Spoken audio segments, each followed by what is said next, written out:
Our idea here is to develop a product that is able to monitor the falling of a patient, specifically in residential areas, so like nursing homes, or in areas where you have retirement residents. So what we want to do is we want to have something that is easy to use for these residents, and yet is very robust and accurate in its detection of patients falling over. So the sensors that we will be using, that we have used in testing, are the TDK ICM-20789. This has both the gyroscope and accelerometer and temperature and pressure sensors, but we won't use the temperature. And the other secondary sensor that we're using actually is the structure core from Occipital. So this is meant to act as a secondary check. We'll talk about how this supplements our system. So what we wanted to do was we wanted to use the accelerometer to essentially detect a patient falling in their home. So we would essentially have a peak signal, and we would use a secondary check from the barometer within the IMU. So that would be inside your bracelet. The secondary system that we would have outside the bracelet for the patient is actually the structure core, which would monitor the patient through a set of cameras. So that's the stereo infrared cameras and the monochrome camera, the wide angle. So right now, let's just talk about existing solutions that we have so far. CanCare has their own battery-powered wireless sensors. They do a per monthly cost and also the cost on the sensors themselves. And it's essentially used for monitoring basic activity, but it couldn't actually tell if a person had fallen. It only tells if a person really is just in a room for a period of time. So realistically, we thought about this, and to be able to detect if there's an accident, it would be like about 2 or 3 hours before you would recognize that an accident has happened, which is way too long. The other alternative is the GPS Smart Sole, which uses a GPS chip inside a insole that you place in the shoe, and this is also connected by cellular, Wi-Fi, and Bluetooth. But this is extremely expensive, and it's not cost-effective for a lot of people. So the thing that makes us better is that we have a low-cost bracelet that uses MEMS sensors, so it's very cheap. And the biggest thing is that we want to identify false positives and false negatives through machine learning. So we want to make sure that when we have a patient fall, we know that they are actually falling down, and when they're okay, that we're getting good readings. So we don't want to have a case where we're calling emergency services unnecessarily, or have a patient in dire need of help and they're not getting the attention that they need. And so another thing that we're going to do is we're going to implement a 2-tier monitoring system. So the basic level would just be the bracelet alone. The advanced level would be the bracelet plus cameras. And additionally, we have a web-based interface to monitor residents of a nursing home. So this would be really easy to monitor. And we'll talk about privacy concerns and other stuff. Thanks. Now I'm going to talk about the demo and how we use IMU data to detect whether people is falling. Now, before I start to talk about the structure, I need to tell you guys how we collect the IMU data. It's basically while our teammate carry the IMU sensor. At first, we walk a while and fall down, and he lie on the ground for a while, and he get up. He get up and he walk again. So this is our IMU data. And we need 2 kinds of data here. One is accelerometer data and barometer data. We developed two separate ways to detect falling based on these two kinds of data. And the first way is based on accelerometer data. First, we do some data preprocessing. And after the preprocessing, we use some threshold detection to detect whether people is falling. And the second method is based on barometer data. And we also need to do some data preprocessing here. And after the preprocessing, we transfer the barometer data into sequence data and feed the sequence data into a LSTM autoencoder model. And this model is basically extract features from those barometer data. And after we get these features, we do k-means clustering and detect falling. Here is what the accelerometer data looks like. I will talk about these two kind of methods one by one.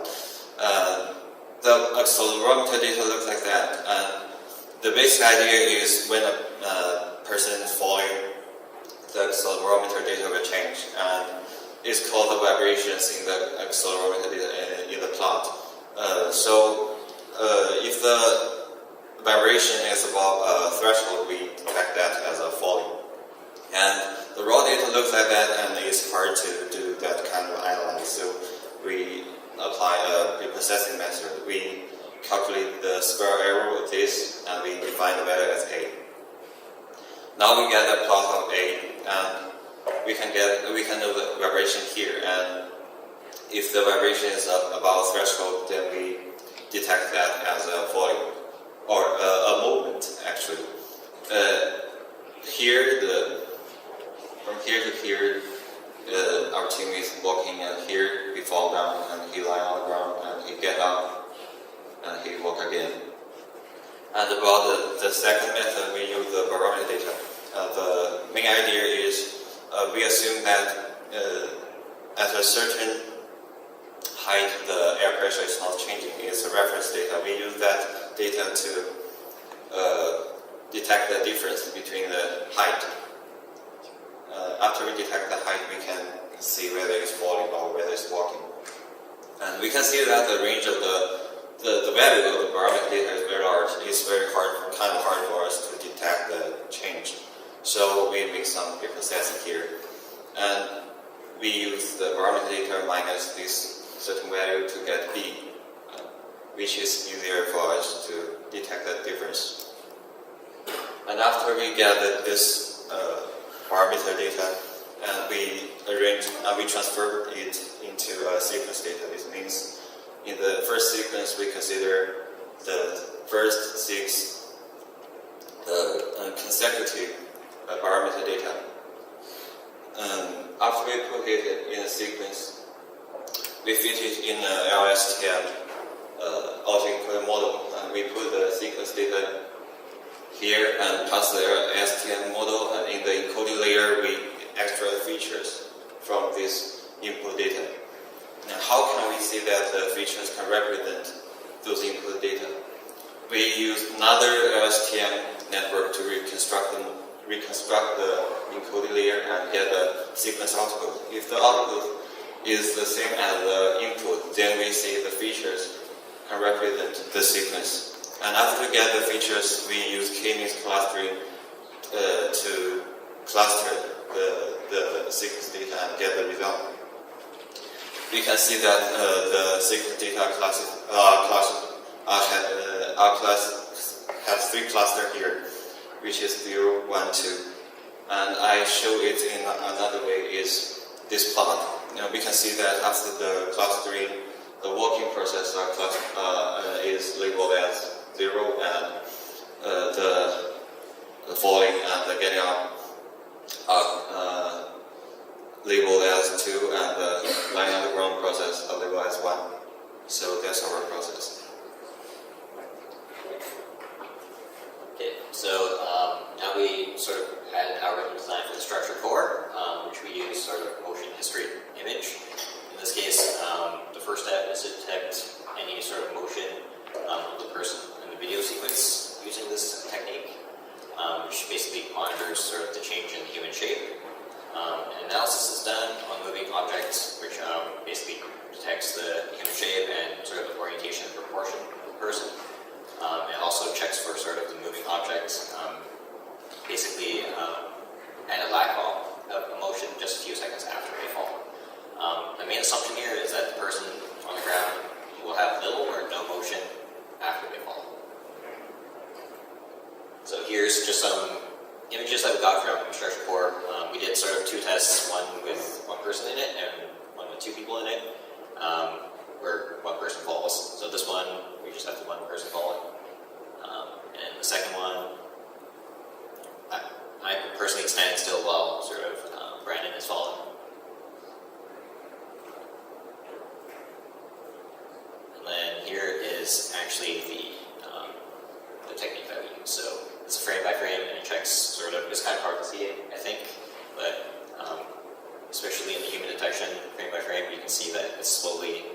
Also, the shape of body orientation changes as he starts to fall.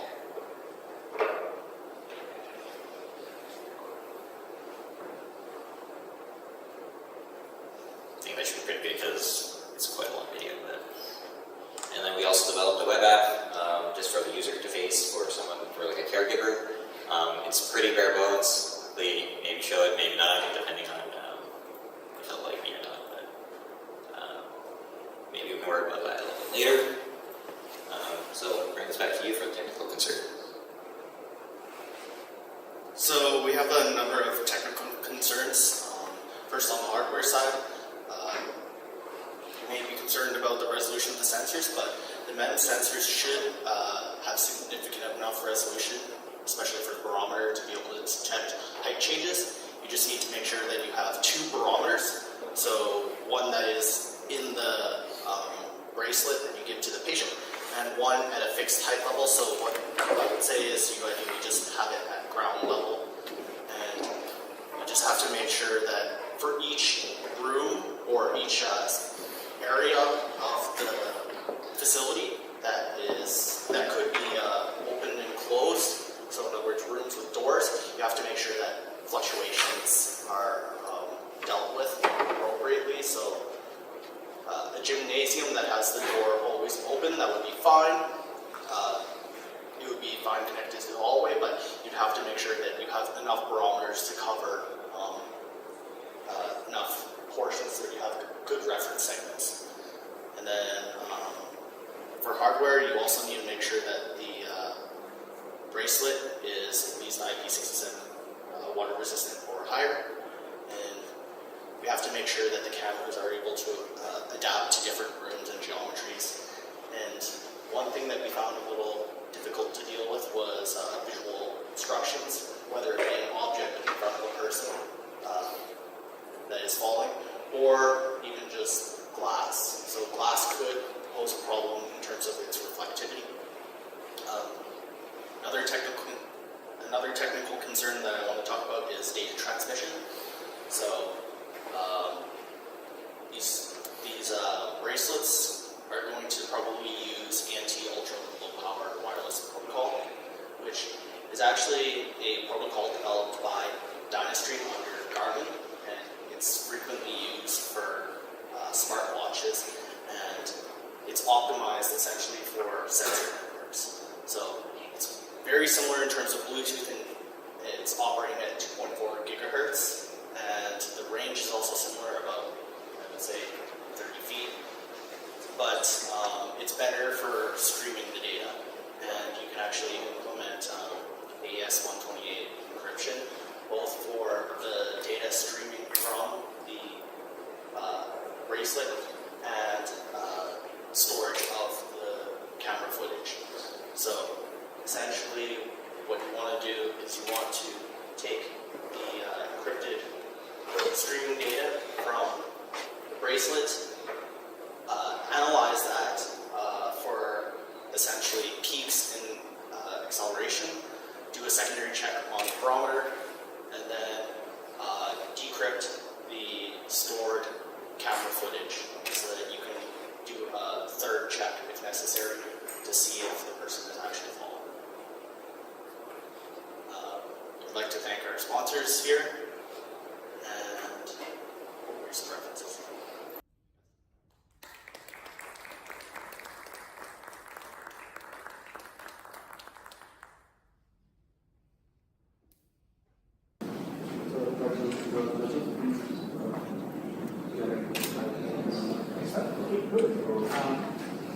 You can go first now. Yeah. Okay, sure. Just wanted to ask, thanks for the presentation. It seems like you guys put so much effort, whether using so many sensors, either accelerometers only or accelerometers plus cameras, machine learning, develop your web app, lots of technical details that you went into, so thanks for that. I'm just wondering, why didn't you consider using the hard sensor? And what does a barometer add? I mean, so these would be the two main questions that they have: hard sensor, and why do we need a barometer at all if it adds anything to the full dissection. And then I'll ask another question. Yeah, so heart sensor can't necessarily tell you very much, actually. So, I mean, I have a little bit of a biomedical background. I know that the heart sensor, like, if someone falls, like, the heart sensor probably doesn't tell you the condition of the patient. They could have a fractured hip, and maybe an elevated heart rate could be due to something other than just a fall. And maybe they even have a lower heart rate. So it's hard to tell what's happening just by a heart rate sensor. I think it's best to go by a shock.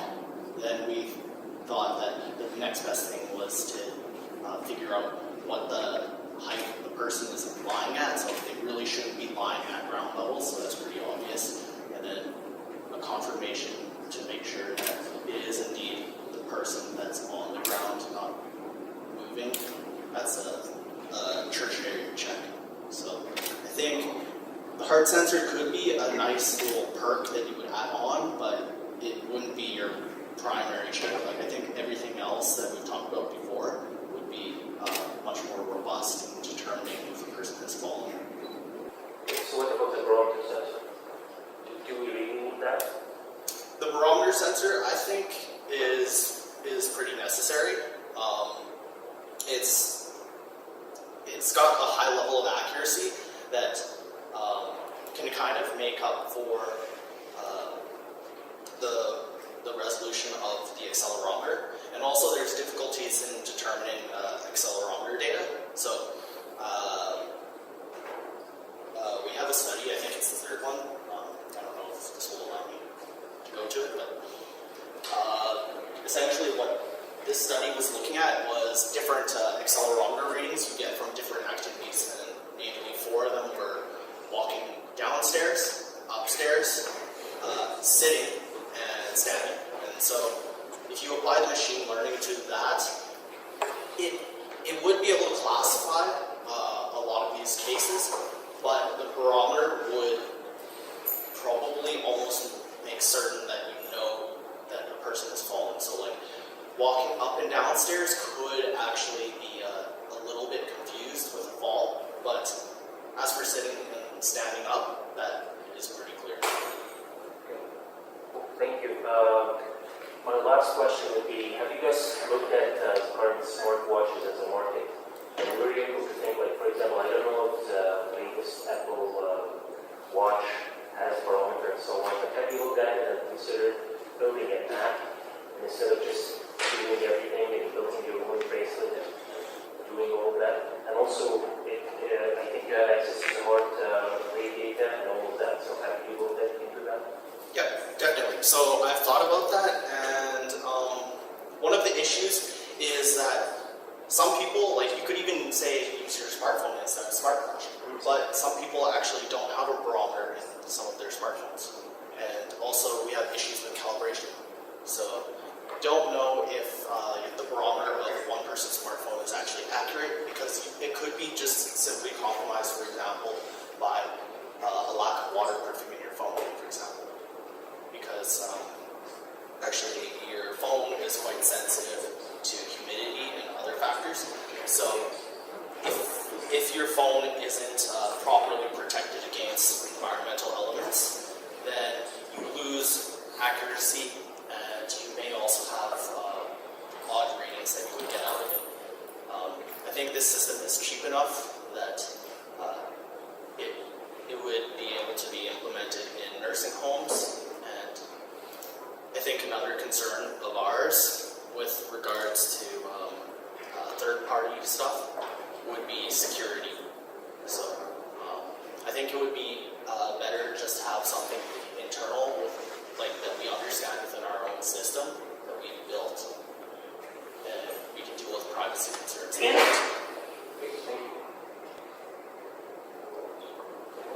Good. Very well articulated and very special consideration.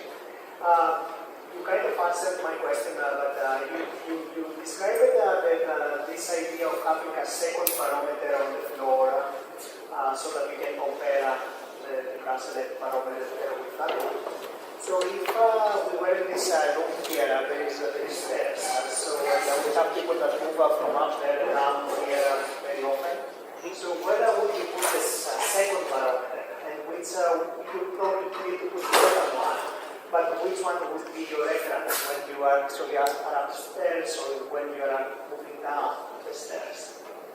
So your reference would still be the one at the ground level, but you would have to be able to differentiate using machine learning the accelerometer readings. So you would have to use that to identify that this is a case of walking up and down the stairs. And then you would be able to then filter out the barometer reading. You would say that, okay, you're not actually falling. And the barometer readings are actually quite accurate enough that you can detect the change in height between half a person's height. So like if the bracelet is hanging down around my waist and suddenly now my bracelet is on the ground level, it's sufficient enough that you can detect that change in height. So essentially all you need to do is just make sure that you know where ground level is. The stairs really don't matter that much, but if you have a fall on the stairs, you need to be able to distinguish that. So that's why you have the accelerometers there too. Okay, thank you. I wanted to say too, again, in a short period of time, I think it's very impressive what you've done to prove the concept that you had yesterday. So thanks for that, and I'll end with the comments about the presentation. The question I have is you make a strong case, and I appreciate you comparing it to the alternatives. Very upfront, very direct, but you make a strong case for the low cost. What is the cost? How much lower? You had one at 300 plus monthly premiums, which I don't know what those cost. The other, for the sensor, I don't know what that cost, the $30, $31 one. Well, where would yours fall relative to those others? And is it a lot lower cost? Yeah, so I think $30 for the bracelet alone. Okay. And I mean, I wouldn't really be able to elaborate about the monitoring costs, but if you were to say go up to the second tier that we described for the care, where you have the camera implemented, it would go up dramatically in terms of the camera unit itself is like $400 plus. But if you think about how the cost is distributed, if you apply it to a nursing home, you can essentially, amortize that cost over a time period. So essentially, you think a nursing home might have like say 30 to 50 people, and then maybe you have to have like 5 to 10 of the cameras. And how long are they going to stay there? Maybe like 10 to 15 years. But it's really minimal in terms of it can be implemented into their monthly cost, their rent or whatever. It's extra services, but it's really not that much more, right? A quick thing you make me think about is it an additional, or is it possible if the nursing home doesn't adopt for one of the patients or their family to choose to do that? I think, so this is kind of a little bit of a sketchy concern, because what we were thinking about was also possibly implementing NFC into bracelets just so that you can use it for patient data. So you could just scan the bracelet and identify the patient if they have certain medical conditions or needs. That would be helpful, and I think really before a person goes into the residence, you would have to sign a contract. But then again, I don't know how willing some people would be to do that. But I think if you have the right sort of marketing strategy, you can make this work. We have some questions in the back. So how do you synchronize the IMU plus diameter and camera string? That's the first question. And the second question is that how can we tag the individuals from the camera string when the event has happened? So essentially most smart bracelets or smart watches, they don't have cellular connectivity, so you can't actually synchronize to that clock. What they do have at least is some sort of crystal in there, like a quartz crystal. So you have intermittent connection to, say, a network, and like I said, through, in this case, ANT, wireless communication. So what you would do is, well, every once in a while, you would try to resynchronize the internal clock of your bracelet, and you would also have the clock of the footage for the camera. So when you need to pull the data locally for that camera, you would have to then try to resynchronize the two sets of data, the accelerometer/barometer and the camera footage. But I thought about this, and the synchronization for the units in the IMU in your bracelet is much more of a concern than trying to synchronize it externally with the camera, because even if you, say, lose maybe half a second to a second in terms of the synchronization, I think it's still sufficient enough that you can detect an event, like an accidental event. So I think it's really not that much of a concern trying to every once in a while have a resynchronization of the local clock on your bracelet and the camera footage. It's not too much concern. How do you tag individuals from the camera stream? Can you repeat that? It was really hard to hear. How do you tag the individuals from the camera stream? How do we detect individuals? Yeah, how do we tag individuals from the camera stream? You can detect the event, but you cannot identify the individuals, as I have seen in your presentation, right? Yeah. So the thing is, you can do tracking of individual objects and bodies, but in order to identify them, you would have to, say, do some sort of event, like every time people go to bed, you would know that the person going into the bed is the patient. Like if John always goes to the same bed, then you know it's John getting up from that bed, and you're able to track him throughout the day. So you would essentially do checks at points where you know the person is only allowed to go or has a habit of going. So you would do this in order to differentiate the people and make sure that you don't mix up the people in between, right? Are you good with that? Excuse me? As far as I know, University of Missouri did a research 5 years ago with installation of just one camera in your hospital room, which cost only $150 to not even detection of falling and avoiding falling. So what's your advantage in comparison with the current research? So I think the advantage here that we have is the cost effectiveness, ease of use, and the robustness of our system. I emphasize the robustness a lot because we don't want to have false positives and false negatives.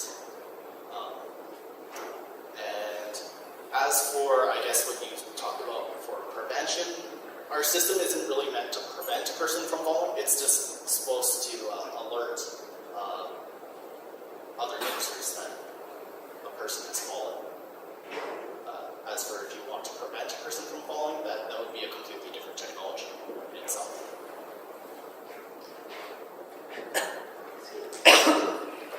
So I'm not quite sure if you have answered that before or not. So sorry if I ask it again, because I know that I think one of the professors asked you, but I didn't get the answer. Did you try that on the stairs?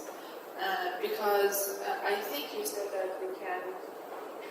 I think you said that we can.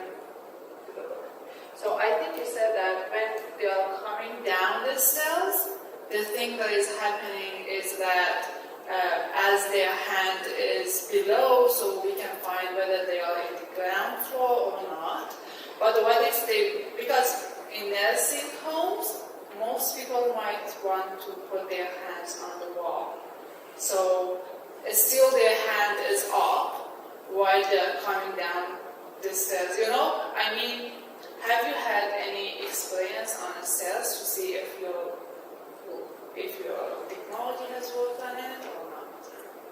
So that goes back back to the accelerometer. So the barometer isn't the primary system, and the accelerometer alone also isn't the primary system. It's a combination of the two that essentially allow you to check and verify whether or not an event has happened.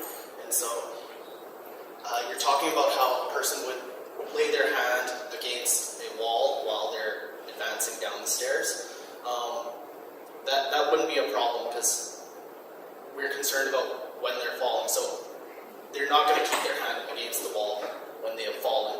Maybe only like when they're on the ground, they might be able to keep their hand up a maximum of like a foot above the ground. But then again, it's at a very low enough reading that you might have a threshold saying, okay, we have an issue with the barometer. Can we also check the accelerometer readings for a threshold there?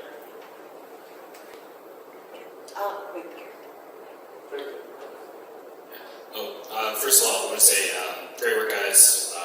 Was really impressed to see how much you did with the web interface as well as, the wearable demonstration and using the structured core. In particular, I had a question about sort of how you detected motion over time with the structured core. It seemed that somebody standing still wasn't detected while somebody who was falling is detected. And so I wanted to ask, what is the slowest someone can fall and what is the quickest someone can fall that you can detect? Because it seems like if somebody fell really slowly or sort of just stumbled to the ground, they might still need help getting up, but they might not be detected with the system. Yeah, so we didn't do any particular tests on sort of the speed of sort of how quickly they fall or anything like that yet. Just based off of given how much time we had, we wanted to sort of do one test and then sort of maybe expand on it later. But right now, I think that would be a concern that we do have to address for sure, and see using our algorithms and whatnot if it could actually be picked up or not. Just right now, we don't really have a good answer to that. Thanks. One last question at the front. My question is, what do you guys think? More of a comment as well. Do you guys really need the patient permission for being on camera? Because most hospitals, old folks homes have security systems. So you guys can probably go underneath that. So, I guess you could argue there's issues with privacy, and there is consent in certain areas of homes where you expect cameras not to be, for example, washrooms, right? So there are issues with that, and also forcing someone to use a wearable like this. A wearable like this is actually classified as an FDA Class 1 device, so it's essentially just a very minor medical device. In other words, it does not affect your health directly. If it fails, it's not going to influence your health in a bad way, but it does require someone to make decisions based on the readouts. So there probably does have to be a contract in place, given that the fact that you're using an FDA Class 1 device and the fact that you have cameras in areas that you might consider private as such. So I am not at all on the legal side really